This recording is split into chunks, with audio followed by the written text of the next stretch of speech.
Hello, everybody. Welcome to One Drink, a podcast where we talk about one topic for one drink. I'm Matthew. I'm Ryan. And we are going back to the 80s again. This week, we're talking about Pee Wee's Playhouse. Holy moly, was this guy wildly famous. Wildly famous and just simply wacky. Yo, yeah. Attention deficit disorder, just like... So, when this came out, it was completely different from everything. Mm-hmm. Yeah. Literally everything on TV. Yeah. He was one of...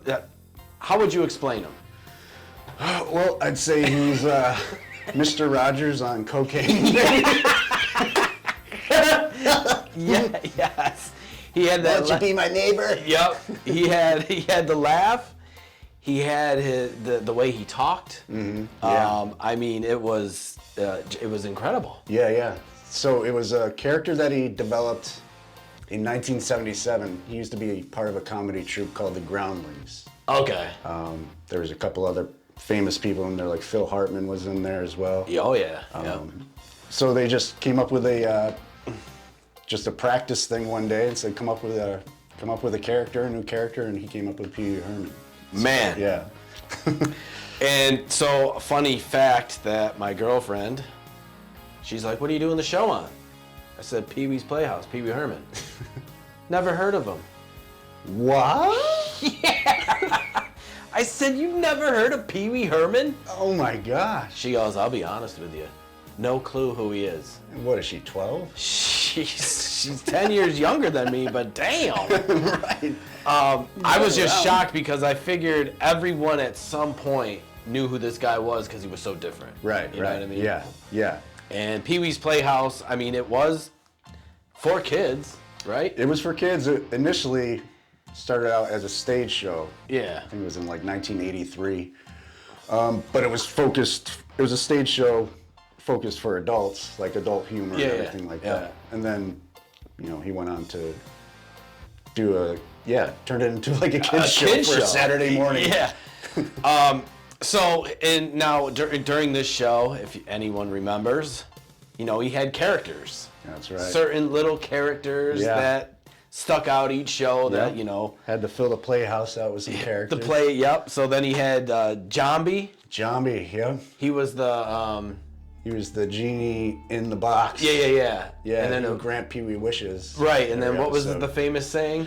Mecca lecca high, mecca hiney ho. Yes. Mecca lecca high, mecca chiny ho.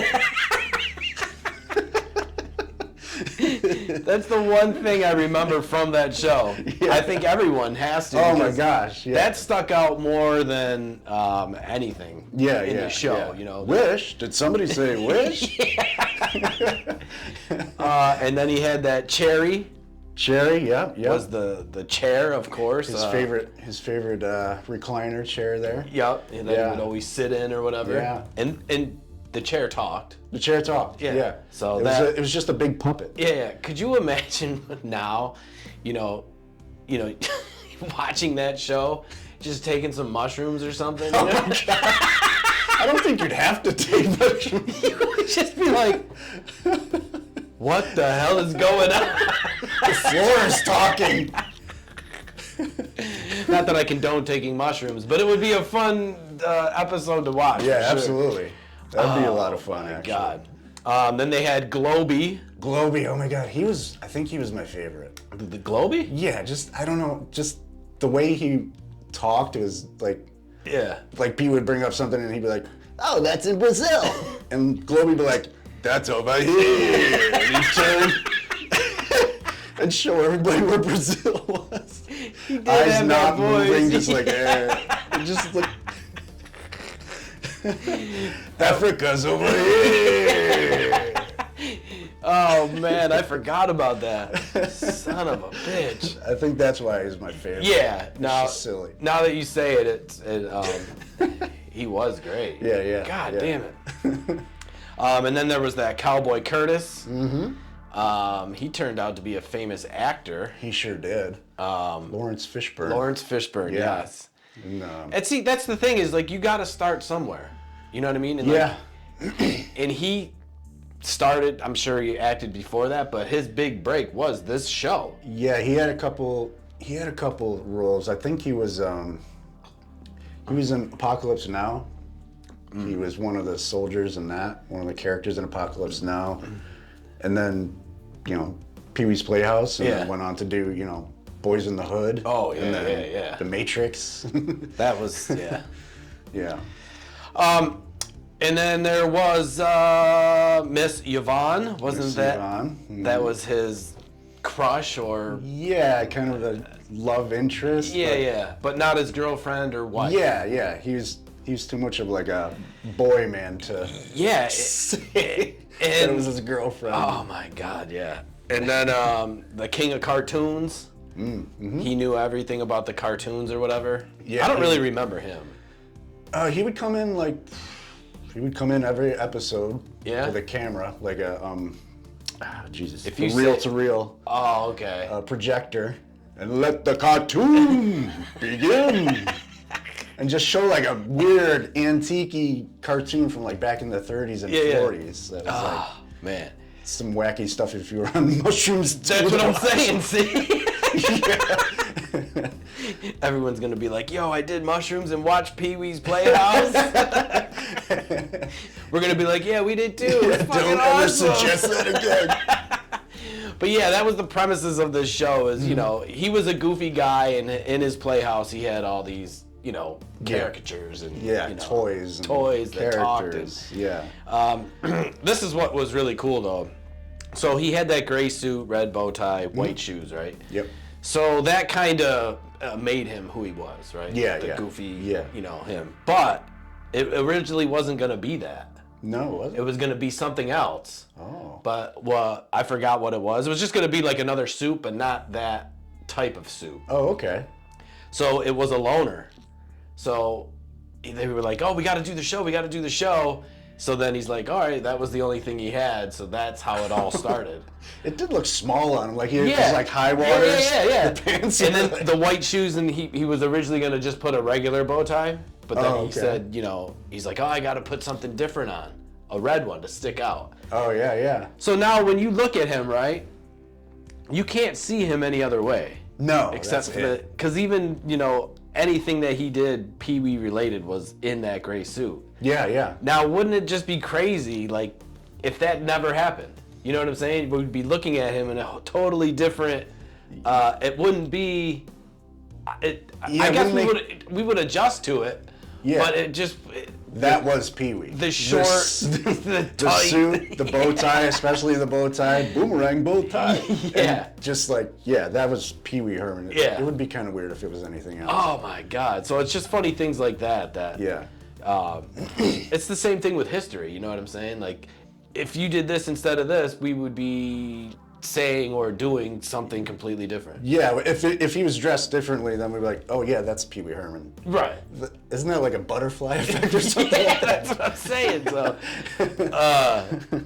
but the thing that's cool is you like Cheech and Chong, right? I love Cheech and Chong. They're great. Yeah. And you could even smoke weed and watch Pee Wee's Playhouse, and you'll still get the full effect of. I've done that. Yeah, that's what I'm saying. You're just like, did that chair just talk? Especially if you got some good shit. Whoa, that ice cream soup looks amazing right now. Where's Brazil? Wait, that's over here.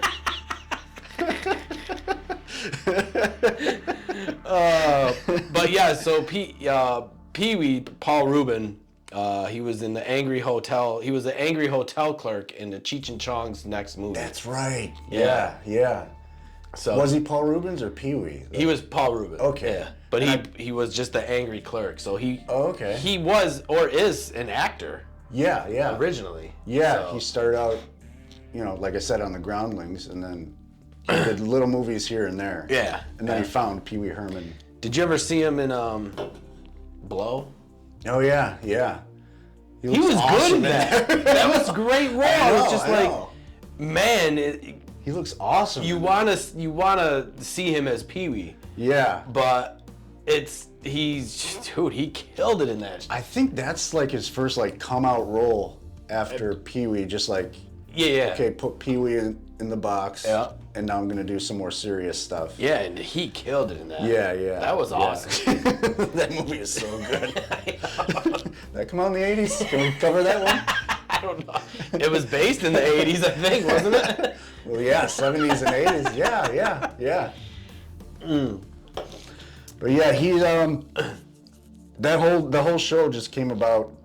He pitched it. Well, first came in 1985 came Pee-wee's Big Adventure, the movie. So the movies, I mean, those were huge too. Dude, so Big Adventure is one of my top 5 favorite movies of all time. That's what I'm saying. So like when Christy said she didn't know who Pee Wee Herman was, like I figured he was globally known around the world for those 3 years. Yeah. I mean, it was huge. Yeah, like, he hit hard with that movie. Like, yeah, that was huge. That came out the same year as like he beat like Mad Max Beyond Thunderdome, which was a great movie too. I think Goonies came out that year. He didn't beat Goonies. No, Goonies was great. Yeah. God. So speaking of the movies, the budget was $7 million to make Pee-wee's Big Adventure. Oh yeah. It earned $41 million at the box office. Jesus Christ. So he cashed in. Yeah. You know? And then also there was a Pee Wee Herman 2. Oh yeah, Big Top Pee-wee. Yeah, which they should have just left Pee-wee's Big Adventure alone. Yeah. You know? It was one of those movies, like I always say, just leave it alone. Yeah, just you don't stand need a alone. Sequel, you don't need a remake, you don't need nothing. No. So yeah, that, and then he was also known for that dance. Remember in the motorcycle bar. Yeah, and and it was a very simple dance. It was just something like this. He went to the motorcycle bar, and they were about to kick his ass and kill him. And he was like, "Well, before you kill me, how about can I get one last request?" And they're like, "Sure, go ahead." And he asked the dishwasher guy to borrow his platform shoes. Yeah. And he put on these platform shoes, and he did like a tippy toe dance on the bar to Tequila. Yeah. That's right. Damn it. He's like, yeah, and it was a very... And everybody was doing that dance. Everybody, dude. After they saw that. That was just as big as, like, the Macarena. You know what I mean? Yeah. Everybody's doing everyone was doing that damn Pee-wee dance. Yeah, except it's not performed at weddings. No, hell no. Could you imagine? I actually have a wedding tomorrow that I might bust that out in. Oh yeah, you gotta put that one. You gotta put that request into the DJ. Put it in and then just start doing the Pee-wee dance. My parents will be like, "I remember that." Christy will be like, "Who's Pee Wee Herman?" I'll be like, "Come on, man." Also, now, when you make it big, when you're huge, famous, entertainment, when you get a doll made after you, you've made it when you get a doll. Oh, yeah. So these Pee-wee dolls were huge. Huge. I remember everybody had one. Yeah. Like, even if it was just, you didn't play with it, but he made so much money off. Yeah. Merchandise, stickers, dolls, posters. The doll talked too. Yeah. Talking Pee-wee. So you pulled the string and it was, all his funny sayings and. Yeah. Holy shit. Fun fact about that. So the doll was made by Mattel. Okay. Mattel also made a Freddy Krueger talking doll at the time. Nice. So can you imagine what happened at the factory? When the voice boxes, it happened. Oh, it did? The voice boxes were sometimes mistakenly switched, so you'd have a Pee Wee Herman that would talk like Freddy Krueger. Oh, and you have a Freddy Krueger with a Pee Wee Herman voice. That would be so great. Could you imagine, even if you're like a collectible, you know what I mean? Oh my gosh, if you found that one, it's like a gem. And now, if I was in the factory though, and you're making these two, I mean, you almost have to just be like, check this out. You know what I mean? Like, whoever gets this is gonna be fucked. Kid gets a Pee Wee Herman talking doll. Now you must die. This ain't scary. Oh, right, but it's Pee Wee Herman. Kid pulls the string. Oh, shit. Your nightmares. Right. Mom? Mom! And then the other dude gets, Freddy Krueger, he's like... He's waiting for a fucking...